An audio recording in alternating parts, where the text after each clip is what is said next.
Hello, what's up again mga boss? Welcome back dito sa aking YouTube channel, Chicken Hustle Breeder yon.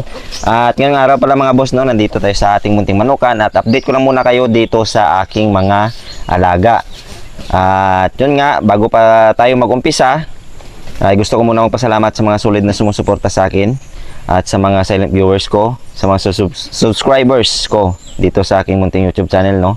Maraming salamat sa patuloy na pagsuporta at pag-share ng aking mga videos.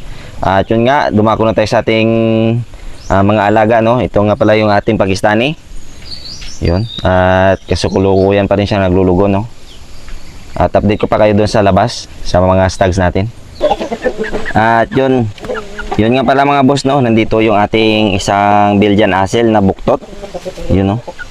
At dumidiskarte siya sa hen doon sa baba. Yun. Nandito siya, no.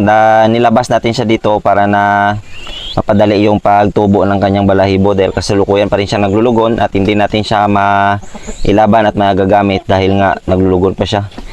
Kahit na sabihin pa natin niya siya na yung pinakamagaling, pero wag nating pilitin lalo na hindi kumpleto yung kanyang pakpak tsaka yung buntot, no. So kahit may pera pa tayo, wag nating madaliin kasi masasayang lang kapag hindi talaga 100% na sa kondisyon at nasa tama yung kanyang balahibo at katawan, no. Yun. At yun nga pala mga boss, no, nandito tayo sa ating mga stags at nandito yung isa nating stag pa.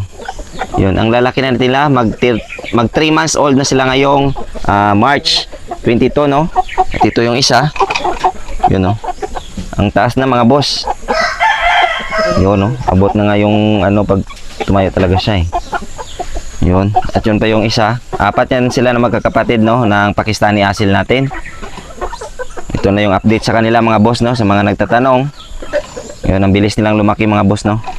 At update ko pa kayo doon sa isa nating hinahanda para doon dalhin natin doon sa Pikit, North Cotabato, ipang ilaban natin doon. At stag pa siya mga boss, no, 6 months old. Susubukan natin doon na dalhin.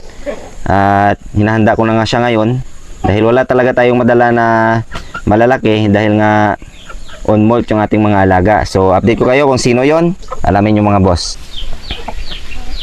At yun nga mga boss ay nandyan sa loob. Ito nga, yung pinapakaskas natin na stag, si Bulik.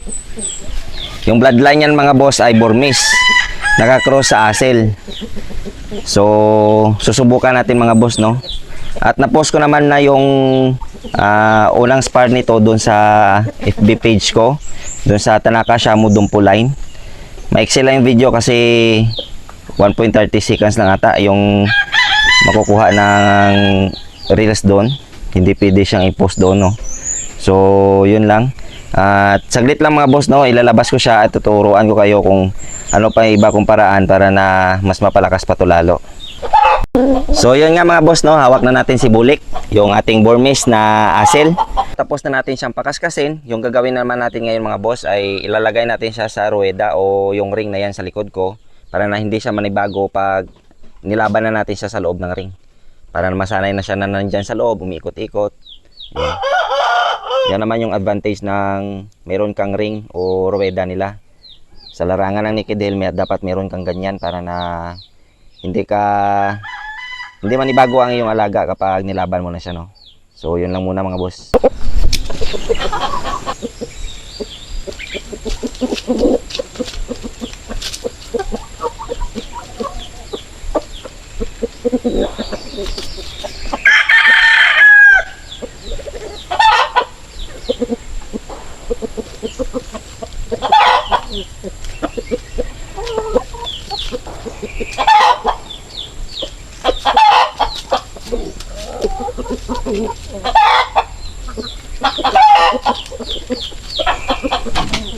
Yan lang yung ginagawa ko mga boss, no. Mas lalo siyang gumagalaw at nagkakaskas at naghihikayat ng mga babae para na makadiskarte siya. Pero ang purpose talaga niyan mga boss ay mapalakas yung kanyang tuhod at hindi siya manibago dyan sa loob ng kanyang rueda na tinatawag, no. Dahil bumabangga siya dyan. At iikot-ikot lang siya dyan, no mga boss. So yan lang yung paraan ko dito. sa pagpapalakas ng aking mga warriors. Yun, simpleng idea na naman to mga boss, no? Karagdagang idea o karagdagang alaman na naman. At yun nga mga boss, kung nagustuhan nyo itong video ko, subscribe naman ang aking YouTube channel, pahit na rin ang notification bell at select all para laging updated sa mga susunod ko pa na videos.